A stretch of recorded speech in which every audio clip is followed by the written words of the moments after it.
All right, guys. So today we're going to be talking about how to race a cross-country race. Before we get into that, something came in the mail. So if you know what this is, you're probably a runner. As you know, Hoka, they do this thing every year where if you run like 250 or 100 miles, you get a bucket hat and some stickers. As you can see, this is the one from last year. I'm not a big bucket hat guy. I cannot lie. I never wore it. I did wear the one I got a couple years ago pretty often, but I never wore the one from last year. I digress. Let's get into the package.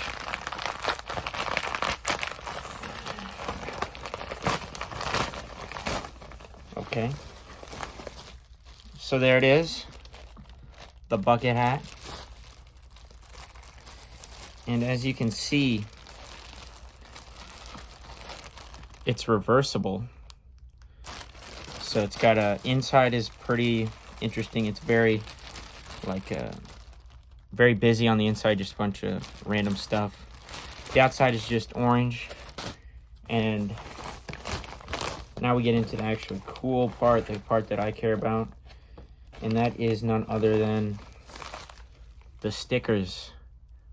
Very cool stickers. They got the Hoka spikes. They got runner space. They got the bucket hat. This. Sadly, most of these are really too big to fit on my water bottle. Maybe I'll put one or two on the water bottle. We'll see. This one's definitely way too big to put on the water bottle.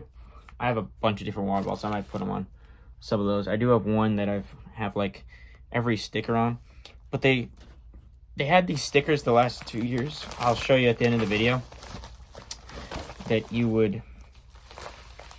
that would just be like this shape, and it would just say Summer Mile Club, and they were relatively small. I have it on my water bottle. I'll show you afterwards. But they also sent a patch, which is cool and interesting. They have not done this the last years. You know, I have a bunch of patches from Boy Scouts. I don't really do anything with them, but patches are pretty cool. Pretty interesting. All this is completely free. You just put your information onto your athletic.net profile, and then you log miles using Strava, and it goes on, and they'll send you it for free. It's pretty cool. I do it every year. You know, it's just free. It's free hat and free stickers. Pretty cool that Hoka does this. Not many brands do free stuff like that. But anyway, that does it for the unboxing. I hope you enjoy the rest of this video. So here is actually the sticker from last year. You can't see it. It's like translucent or whatever. And then this is the first sticker I put on the water bottle. These two stickers were from a couple years ago. The first stickers I ever put on this water bottle. But as you can see, I got a pretty good array of stickers now. Not really room for any more stickers unless they're really small. But anyway, let's actually get into what this video is talking about. How do you race a 5K in cross country?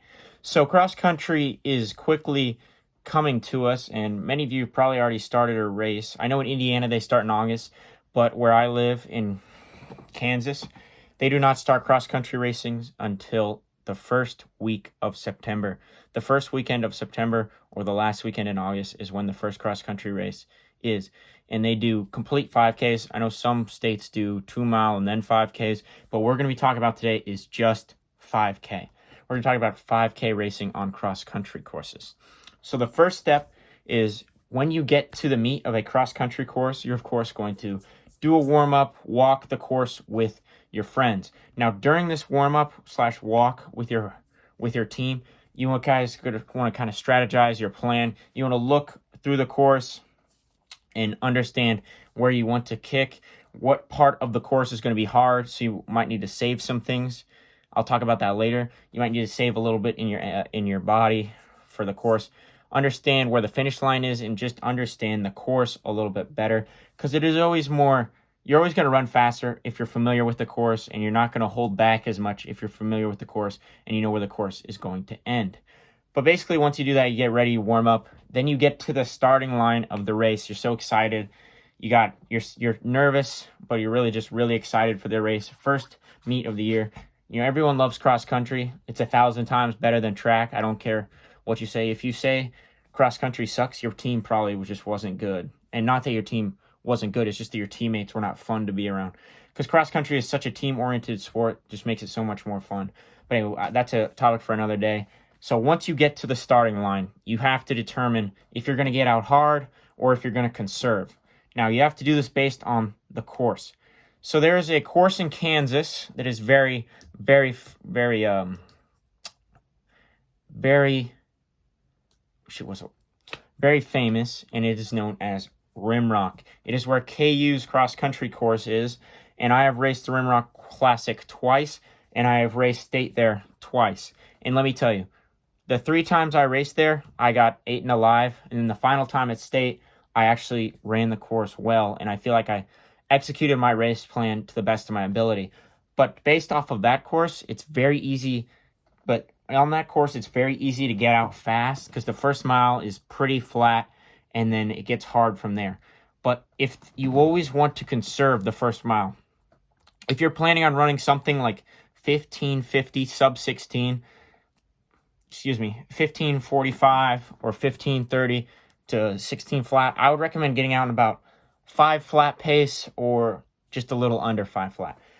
When I got out to run under 16 at Rimrock, I opened up in about a 4:56 with the lead group, and I have opened up there multiple times in the 4:40s, and let's just say I didn't have the wheels or the best legs going up the hills at the end.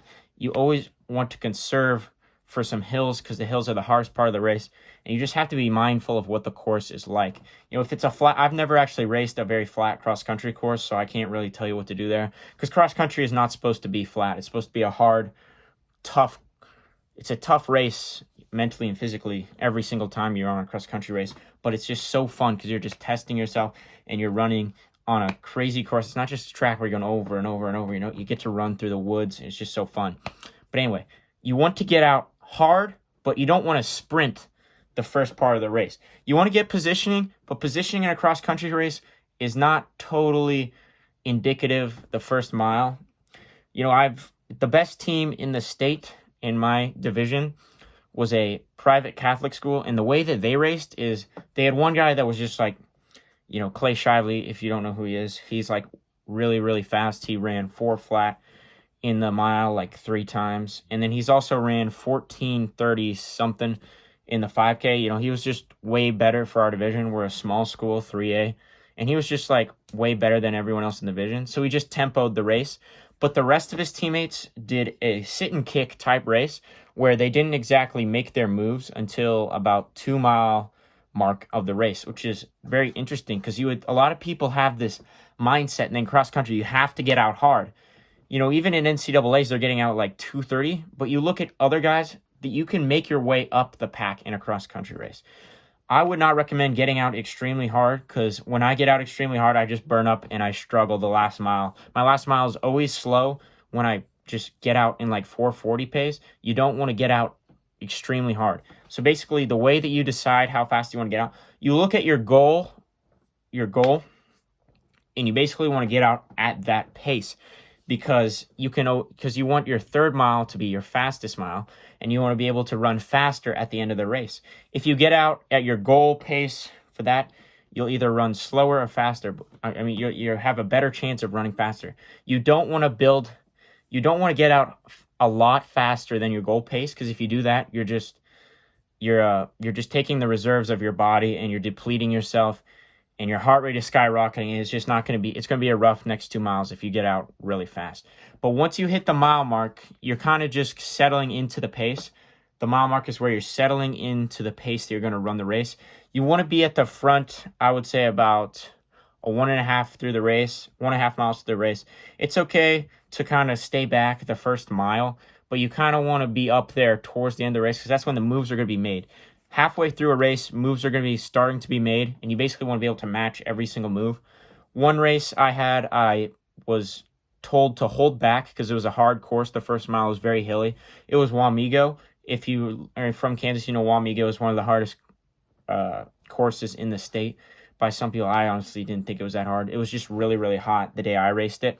Basically, what I did is I opened up in about 5:10 was what my coach wanted me to open up, but everyone else was like 5 flat pace. I was back there with like kids that are like 30 to a minute a minute time slower than me in their 5K PRs, but I was just kind of chilling the first mile. And then eventually I got up with the leaders about 1.2 or like 1 mile and like 400 meters. 400 meters after the mile mark, I was up with the leaders that had gone out in like 5 flat or just under 5, because I opened up. The plan was to open up in 5:10, but the leaders were so far ahead, I kind of pushed a little hard. I opened up at about 5:06, which was faster than I planned, but even then I was back in the pack around like 10th place. And all these leaders had gotten out so hard and they just died. They died at the end of the race. I won that race by 10 seconds at least. I was quite a bit ahead of them. I just slowed down a little bit the last mile because it was really hot, and even I exerted myself. But you don't want to exert yourself the first mile. Now that we got to the first mile, you're up with the leaders. You got good position. You started off at pace. You didn't sprint the first 400 as many people do. You got out at the pace you're supposed to, and you're up with the leaders, and you're almost halfway through the race. And then you get to the 2-mile mark. So once you're at the 2-mile mark, you can expect moves to be made. Some people might make moves out quicker, but most people will wait till around a mile left to start actually making moves. You want to make sure to match every single move you can, because the thing about racing is it really just comes down to matching moves of the guy that's going to win. You know, you always want to match the moves unless there's some kid going out there going crazy that's like not very good, but be aware of who's good and who's not. So in Rimrock, once you get to the 2-mile mark, is actually when things start to get hard. And this is Rimrock will teach you a great lesson of leaving a little bit in the tank for the final mile. So basically Rimrock is 2 miles. First mile is really flat. Second mile has some hills, but it's nothing crazy. You get some descent as well. But then the 3rd mile is when it gets really hard, because the 3rd mile is going to be one of the hardest miles in a 5K race. So you get through 2 mile, you're at a good pace, you're on pace, hopefully. You want to get through 2 mile at pace, hopefully, or a little bit under. It's okay to be under paced at 2 mile because you're going to get this fast last mile. And you're going to make sure to match every move you can. And once you get to the 3rd mile, you will then see where the race begins. Our coach told me once that a 5K race does not start till the 2nd mile. You want to be in good position up until the 2nd mile. You don't want to overexert yourself at all until the 3rd mile is when the real race begins. So 3rd mile, you're matching moves, and you get to about 800 meters left in the race. Some people are going to kick. Some people are going to wait till 400 to go. It's all about preference. Know the course, know your ability. If you're a guy like me who's a aerobic guy, not much for speed, I kick with like 800 to go in every race. I even kick with 800 to go in the mile race, and I still lose to the kids that can outkick me. But basically, understand the best spot to kick. So in Rimrock, the best spot to kick, sorry about that, storage are getting full, but anyway, the best place to kick for Rimrock is when you're going up Cemetery Hill and once you're going over the crest of that hill. Because in Rimrock, you get to about 400 meters to go. It's completely downhill. You just let the legs turn over as fast as they can. And I've always been able to hold off every single person that has been on my tail at Rimrock. I've even caught a couple kids at Rimrock. But you just want to be aware of what the course is like. You know, if there's a hard mile right before the end of a cross-country race, I mean, a hard hill, which there usually is towards the end of a cross-country race, people like to throw in big hills to kind of like kill people off. That is what we are saving our energy for. And you want to hammer up that hill because you're going to catch people. People are going to die on those hills. There's a reason it's called Cemetery Hill at Rimrock. It's because kids die and they just slow down and they go almost to a walk. You want to be able to hit those hills, hammer up those hills. All this work, all this aerobic work you've been building towards is so that you can hammer up the hill of the last hill of a cross-country race. Basically, cross-country comes down to grit. It's a lot more of an even playing field when you look at it compared to everyone else. You know, it's all about how hard can you aerobically run and how hard have you been training all summer. It's a pretty good indicator of who's been working hard all summer, and it'll definitely humble you, and it will also make you great. You know, cross country is where greatness begins. You look at all the best runners in the NCAA, they're winning cross country. Graham Blanks, Nico Young, Connor Mance, Kenneth Rooks, all those guys ran cross country and they ran it hard and they ran it well because cross country is just as much a mental sport as it is a physical sport. So basically, key takeaways from this video. Do not get out hard the first mile. Get out hard for positioning, but do not get out above your means. You want to stay within your means the first mile. Second mile is to just keep positioning. Third mile is where you let it rip and you make moves or match moves. Those are the three fundamentals I have found for running a 5K cross-country race. And always be aware of the course, and you want to hit the hills hard because that is where people break. And once you get over the top of the hill and you crest the hill, it's just downhill. It's really easy to run downhill. And all that you need to do to get over the hills is just run up them. My senior year of cross-country, I did 0 hill training, which was probably something I should have been doing, but that didn't affect how well I could run up hills. If you're aerobically fit, you can run up hills hard. You don't have to be scared of hills. You don't have to be worried about the hills, because if you're aerobically fit, you will be able to run up hills as well as you would if you just did hill sprints and stuff like that. Hill sprints is also a thing for another video. You can check out my video. I've done countless hill workouts where I talk about the benefits of hill sprints. I hope you enjoyed this video. You learned something, and I just want to say good luck to everyone running high school cross country. Make sure to soak it in. It is the greatest sport in the world and is the greatest experience you'll probably have in your life is out there on the high school cross country course with your brothers. This is a cross country shirt from when I was in middle school. Still fits me relatively because I'm skinny.